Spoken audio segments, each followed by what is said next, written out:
여러분들 그 교회를 보시면 그 거리를 지나가다가 이렇게 보시면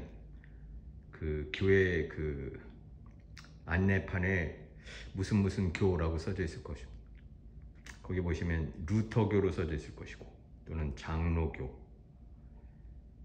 또는 성공회, 또는 침례교,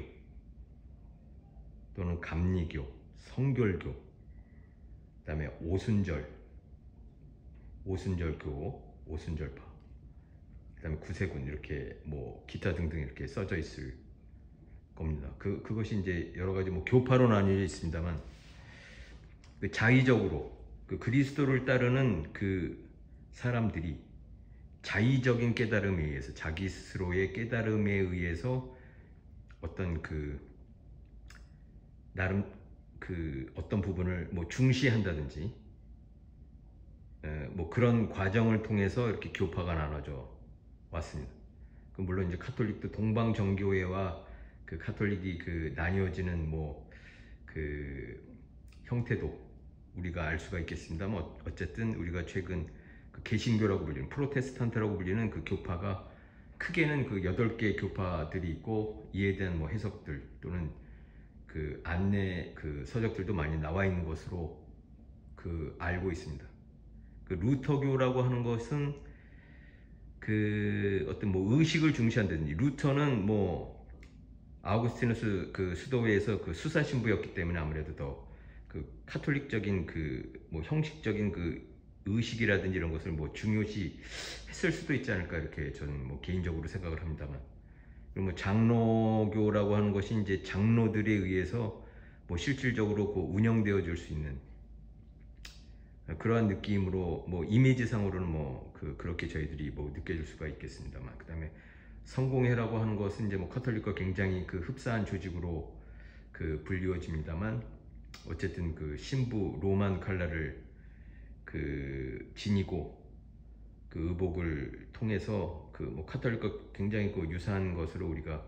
이미지를 느낄 수가 있겠습니다만, 또 뭐 침례교라고 하는 것은 카톨릭의 예수회하고는 달리, 뭐 예수회라고 말씀드렸습니다만, 어쨌든 세례를 주는 것은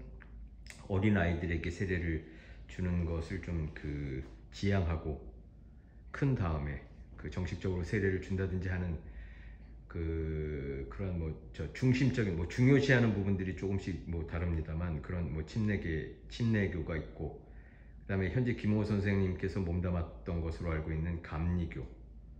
그리고 뭐 성결교, 그 다음에 오순절, 뭐 순복음교회라든지 뭐 오순절계라고 저는 생각이 됩니다만, 뭐 방언을 중시한다든지, 방언적인 그런 성령을 받음에 대해서 굉장히 중심을 두는 그런 오순절 교파가 있고, 그다음에 구세군이라고 하는 것은 자선 사업, 뭐 구세군 사업, 뭐 냄비를 연말 연시에 우리가 흔히 볼 수 있겠습니다만, 그런 것을 사업을 통해서 알려져 있는 뭐 구세군, 이런 것도 기독교의 교파라고 할 수가 있겠습니다. 그리고 물론 이제 카톨릭도 아까 말씀드렸다시피 뭐 동방 정교회로 갈려져 나왔고, 그다음에 지금의 카톨릭, 로마 카톨릭이라는 것도 뭐 존재합니다만, 어쨌든 뭐 불교로 들어가더라도 마찬가지입니다만, 어떤 사람이 크게 깨닫고 나서 자기만의 중요시하는 것을 종파를 만들고 어떤 교리를 세우고 중요시하는 것을 만들고, 이렇게 세상에 뭐 부처님 말씀을 뭐 전하는 것을 우리가 흔히 볼 수도 있겠습니다. 그리고 뭐 우스갯소리로 하는 이야기들 중에서, 카톨릭에서 수도회가 몇 개가 있는지 모른다, 하나님도 모른다 라는 말씀을 뭐 드린 적이 있는데, 그것이 이제 농담식으로 이야기를 합니다만, 어쨌든 뭐 장황되게 말씀드렸습니다만, 전 세계의 종교라고 하는 것은 60억 개, 수를 헤아릴 수 없을 만큼의 종교가 존재한다. 사람 하나의 한 종교, 자기가 믿는 부처, 자기가 믿는 예수 그리스도, 다 중요시하는 부분이 틀리고, 자기가 생각하는 그 접점, 자기가 중요시하는 교리라든지 자기가 깨달은 바, 자기가 그리스도를 만난 시점, 그리스도를 만나고 그리스도를 그 체험한 그 시점이라든지 부처를 그 만나거나 진리를 깨닫고 나서 자기가 그 진리를 깨닫기까지의 과정이라든지 그 자기의 경험을 최우선시하는 그런 뭐 종파라든지 자기가 믿는 부분을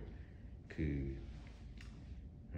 중요시하는, 그러니까 그 종교라고 하는 것이 사람 하나에 한 종교가 있는 것이지, 그것이 이른바 뭐 기독교로 불리든 가톨릭으로 불리든 사실 그것도 아까 말씀드렸다시피 쪼개어서 들어가면 기독교도 뭐 크게는 8개 교파로 나뉘어지고, 뭐 불교도 마찬가지입니다만 여러 가지 그 종단이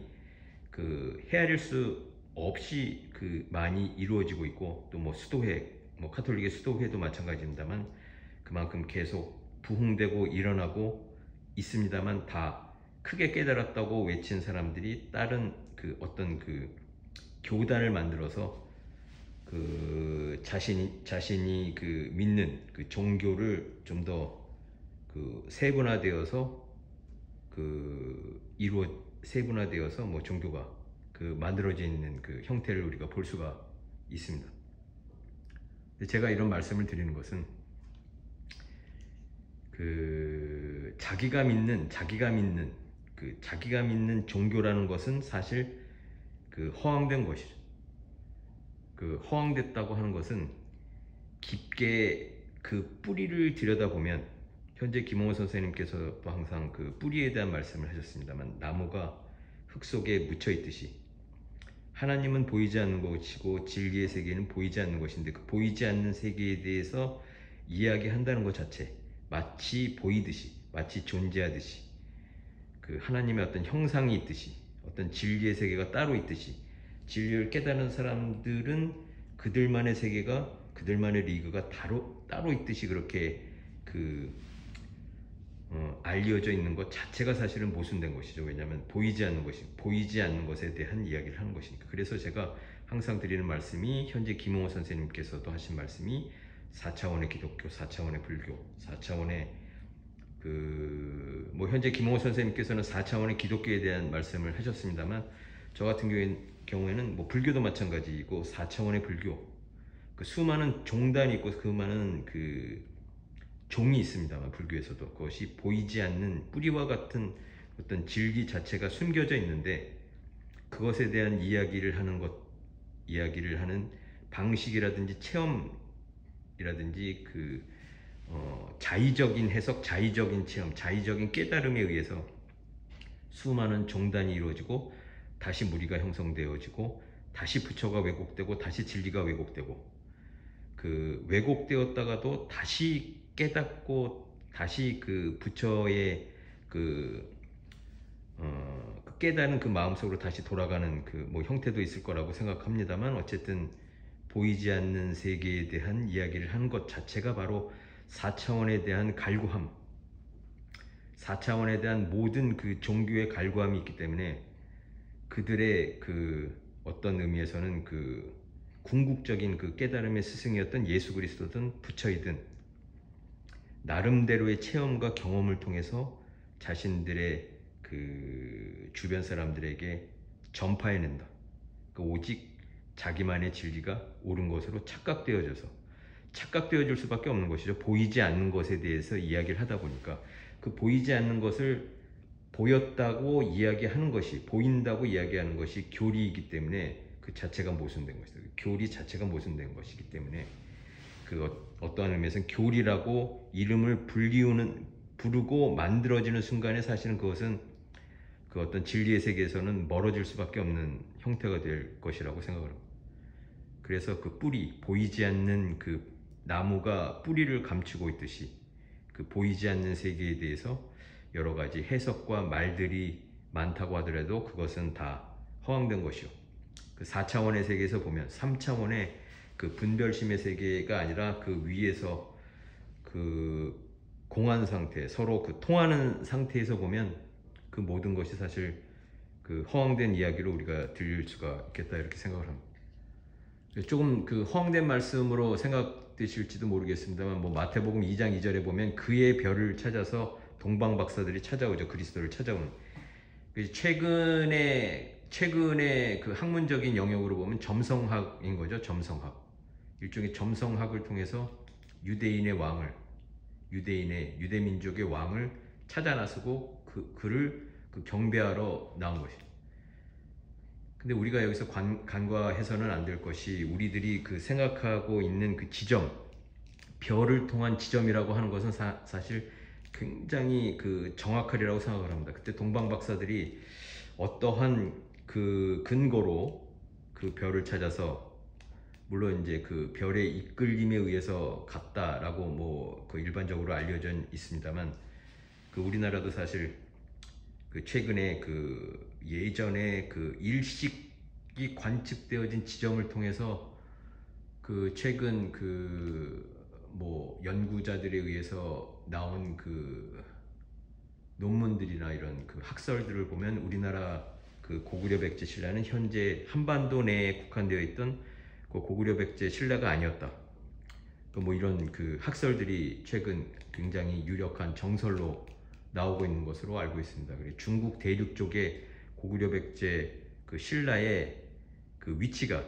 그 일식이 관측되어 있었던 그 지점이 나타나 있던 걸로 봐서, 사실 우리가 그 100% 진실로 믿고 있는 그 역사라고 하는 것이 국경을 포함해서 그것이 과연 진실일까라는 그 의문을 갖게 합니다. 그래서 우리들이 생각하는 그 보이지 않는 것은 사실 역사이겠죠. 우리가 지금 그 시대를 살아가고 있는 것이 아니기 때문에 볼 수가 없는 것, 전해져 내려오고 오로지 그러하리라고 추측하는 것, 또는 뭐 글로 그 전달되어지는 것을 믿고 해석을 하면 사실은 그 진실과는 멀어지는 것. 그래서 그 나무가 그 뿌리가 전혀 보이지 않는 것과 마찬가지로, 역사라고 하는 것도 어떤 의미에서는 그 뿌리와 같기 때문에 그 뿌리를 볼 수가 없고 보여줄 수 없고, 사실 아주 그 궁극적으로는 사실 그 국경조차도 우리가 도대체 지금 우리들이 알고 있는 그 국경과는 전혀 거리가 먼 국경으로 이루어져 있을 것이다. 이런 것이 그 우리에게 그 마태복음 2장 2절을 통해서도 그 어떤 그 진리의 에너지를 통해서 우리들에게 그 전해주고 있는 말씀은 아닌가, 이렇게 생각을 합니다. 그 깨달았다고 하는 그 부처도 6년간 일식을 했다, 지계를 했다. 이것이 어떤 의미에서는 그 경제적인 의미일 수도 있고, 그 다음에 49일간 선정에 들면서 많은 미인들이 나타났다라고 하는 그 이야기들이 있습니다만, 어쨌든 그것이 이제 여러 가지 그 세상적인 것에 대한 생각, 앉아 있음으로 해서 부처 또한 앉아 있음으로 해서 세상적인 것들이 많이 그 떠올랐다. 그 일좌를 통해서 그러한 것들이 선정이라는 그 거룩한 그 이야기로 들립니다만, 어쨌든 49일간 악마의 유혹에 시달렸다. 뭐 이렇게 기독교적으로 보면은 그렇게 그 뭐 이야기할 수가 있겠고, 예수 그리스도도 물론 이제 광야에서 악마의 그 사탄의 유혹에 그 많이 시달렸던 것으로 그 알려져 있습니다만, 부처 또한 49일간 일좌 앉아 있음으로 해서 선정에 들었지만, 그 선정 기간 동안에 여러 가지 그 세상적인 그 생각이 많이 그 들어있었던 그 상태였다. 이런 것을 우리에게 그 전해주고 있는 것이라고 생각을 합니다. 35세에 성불을 하셨죠. 이 불이라고 하는 것은 현재 김홍호 선생님께서 인은 그 사람이다, 참된 사람이다, 이렇게 봤을 때 부처는 참된 사람을 이야기하는 것이고, 그 성불한 시점, 참된 사람으로 깨달은 시점, 참된 사람이 된 것이 35세였던 것이고, 그 다음에 그 이후로 45년간 설법을 하였다, 법보시를 하였다. 재물이 많이 있으셨던 것은 아니었으니까 본인이 깨달은 바를 널리 설법을 하였는데, 그것이 한마디 일언으로 그 축약되어서 우리들에게 전해지고 있는 것이다, 이렇게 그 볼 수가 있겠습니다. 일식, 일좌, 일인, 그리고 일언. 그러니까 오직 그 깨달음이라고 하는 것은 평생을 통해서 경제적으로 일식하며 그 궁핍함 속에서 그 진리를 생각하며, 또한 매일 앉아서 그 진리를 향해서 생각하고 있는 것,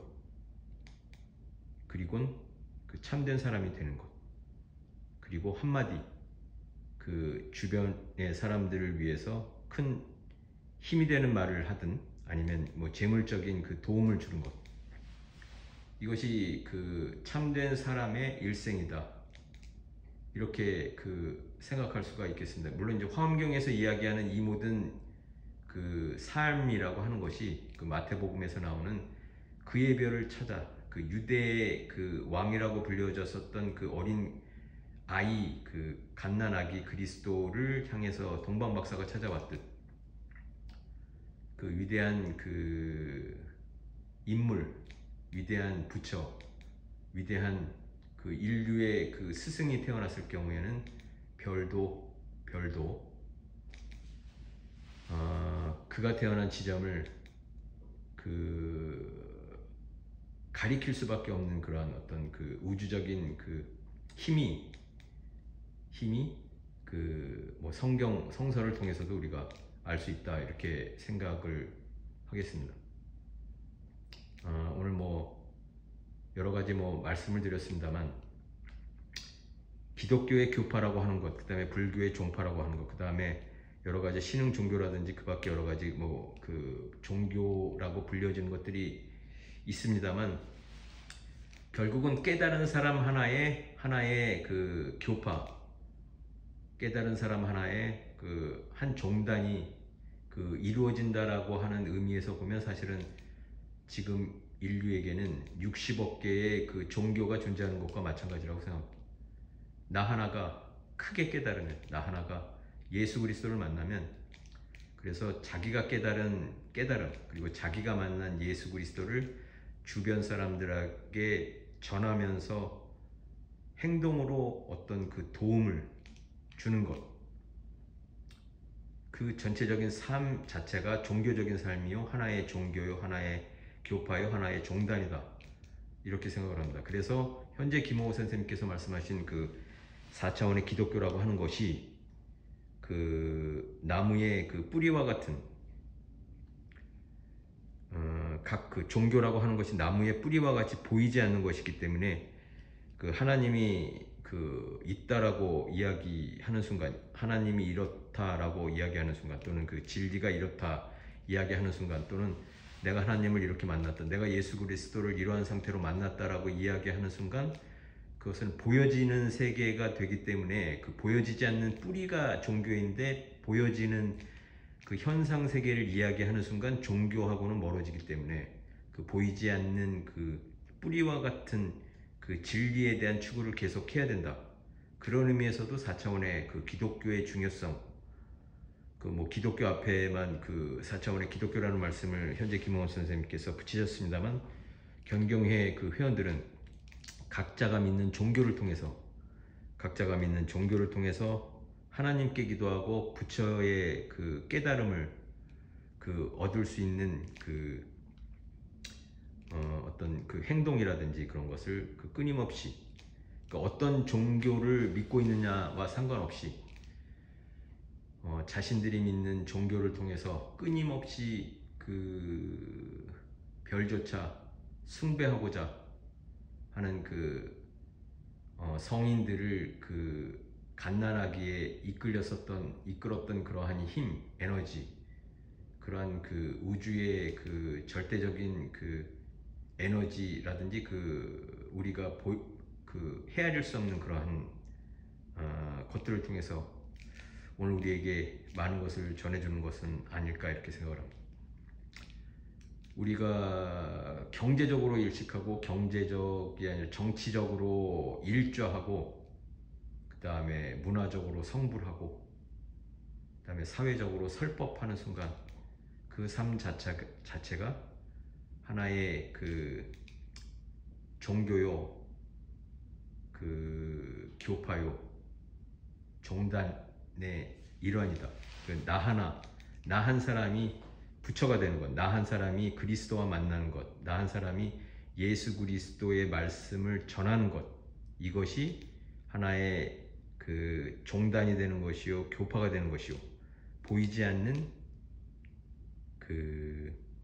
숯불이 보이지 않는 종교에 대한 그 진실된 전도 의식이라 이렇게 생각을 합니다. 이것이 비단 가톨릭이든 기독교든 그다음에 뭐 불교이든 이슬람이든 상관없이 그 공통적으로 우리가 이야기할 수 있는 부분이 된다라고 생각을 합니다. 이상으로 경경을 마치도록 하겠습니다.